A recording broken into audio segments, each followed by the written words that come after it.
The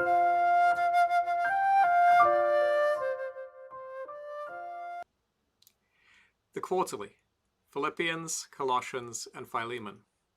Lesson 3, Philippians 2:12-30, Persevering by Faith. From the subject of humility, ours and Christ's, Paul turns to the topic of grumbling in verses 12 to 18, which is a key theme in the Old Testament. For example, Numbers 11. These are distinct subjects, but not unconnected. If we understand our lives to be patterned after the model of Christ, whose life moved from suffering to glory, our expectation will be to share in his sufferings in this world so that ultimately we may share in his glory. Philippians 3:10. Grumbling flows from disappointed expectations. Our lives are not what we think they should be.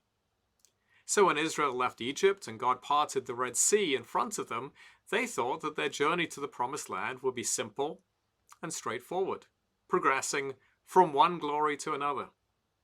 Their hearts were unprepared for the suffering that they would encounter along the way in the wilderness, and so they swiftly fell to grumbling. Their grumbling, in turn, revealed their unbelief. They were unwilling to suffer in the short term for the sake of the glorious inheritance that they had been promised. In the same way, Christians who do not understand that our lives are being conformed to the cruciform shape of Christ's sufferings, 1 Peter 4:13, may easily become discouraged and start to grumble at the challenges and difficulties of our lives.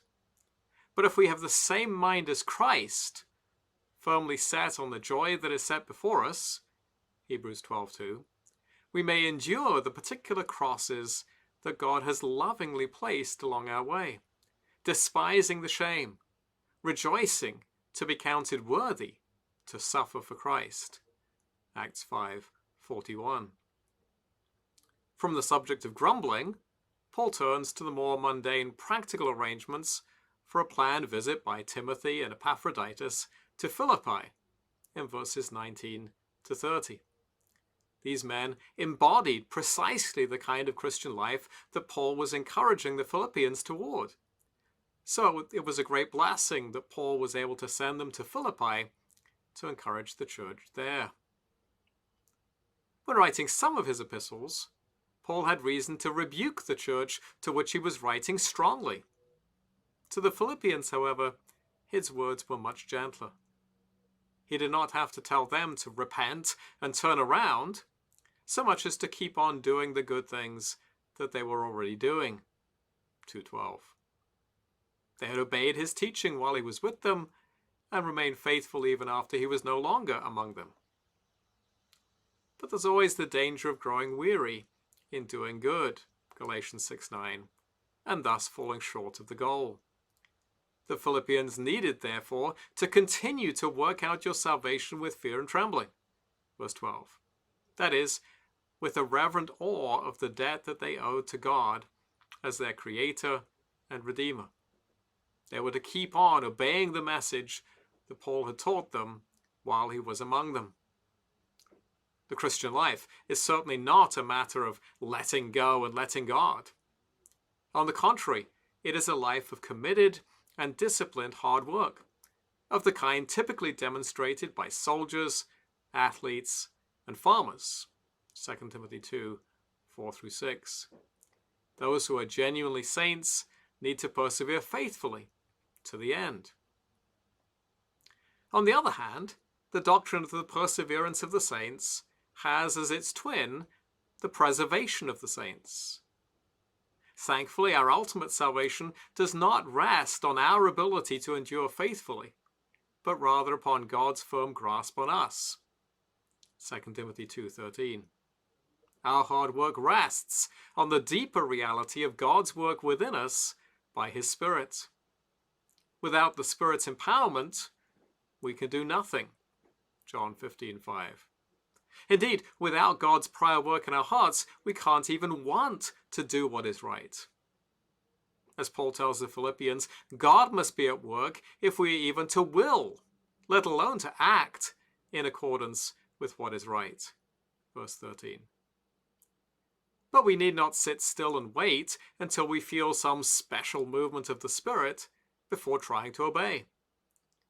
Paul says that God is at work within us, helping us to will and to act in accordance with his purposes for us. Verse 13. If we are being led by the Spirit in this way, it will free us from the twin temptations of grumbling and arguing. Verse 14. Grumbling happens when our lives are disappointing and we blame God for not giving us what we wanted. Arguing happens when other people get in the way and we blame them for obstructing our plans.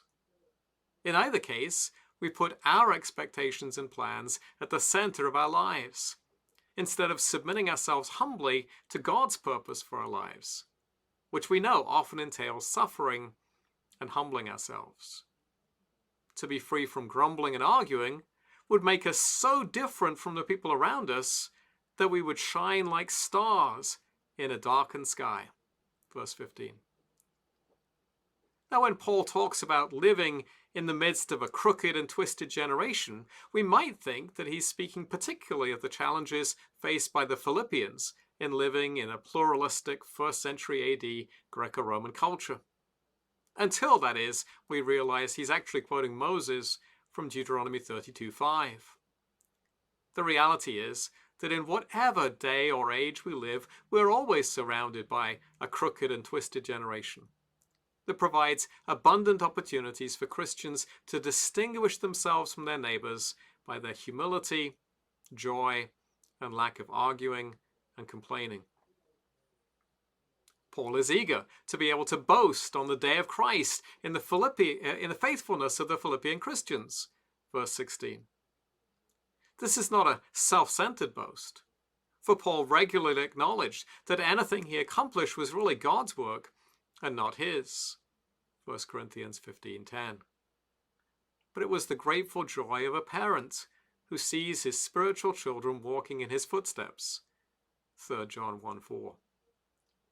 Even if Paul's own service was coming to an end, one possible outcome of his present imprisonment, he, as it were being added to the Philippian sufferings like a drink offering, added to the animal and grain sacrifices presented to the Lord in the temple, he would still not grumble, but would be joyful in their faithful service.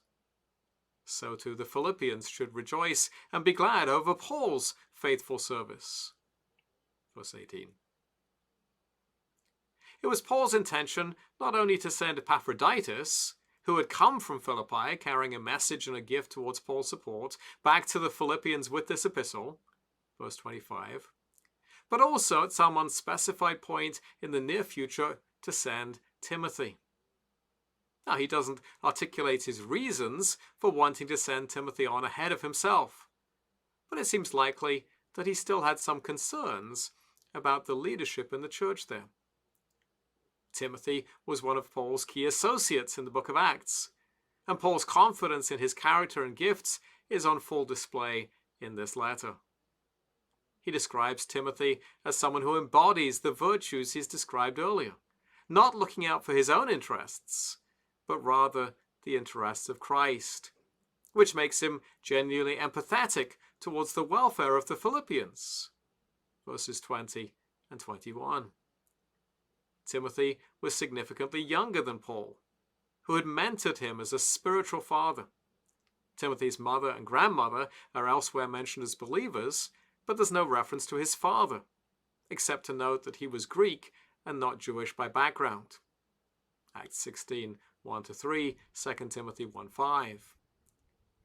Paul's visit to Philippi in Acts 16 was apparently one of Timothy's earliest experiences of ministry alongside Paul, and so the church there would have known and trusted him. But Paul wanted to keep Timothy with him until the outcome of his own imprisonment became clear. After that, he would send him to Philippi with the good news, hoping himself to follow soon after. Epaphroditus is described in similarly positive terms as Paul's brother, fellow worker, and fellow soldier. Verse 25. Every Christian, of course, was Paul's brother. He had many co-workers. but Epaphroditus and Archippus alone are given the accolade of fellow soldier. Philemon 1:2. Travel was perilous in antiquity, and it appears that at some point on Epaphroditus' journey, or after his arrival with Paul, he had become dangerously ill, to the point of being close to death. But God had graciously spared his life to avoid piling yet another sorrow onto Paul during his imprisonment. Verse 27. Paul speaks very matter-of-factly, not merely about God's total sovereignty over such life and death issues, but also of God's personal care for the emotional burdens of his people. God cares about the sufferings of his people and has the power to alleviate it whenever he deems it wise. Paul honors Epaphroditus before the Philippians as someone who had been willing to give up his very life for the sake of the gospel and to fulfill the service that the Philippians wanted to provide for Paul. Verse 30. In this regard, he is yet another example of the model of Christian humility and self-sacrifice that Paul has been describing earlier in this chapter. Application questions. 1. Why are the perseverance and the preservation of the saints both important doctrines to maintain? Which one do you think is more often overlooked in your context? 2. Why isn't grumbling often taken very seriously in our culture? Why does the Bible rate it as a particularly toxic sin? 3. In what ways is the generation in which we find ourselves also crooked and twisted? How does that provide opportunities for Christians to shine like stars and for the gospel to illuminate the darkness? 4. What virtues do Timothy and Epaphroditus embody? What about the leaders in your church? What strengths do they have for which you are particularly thankful?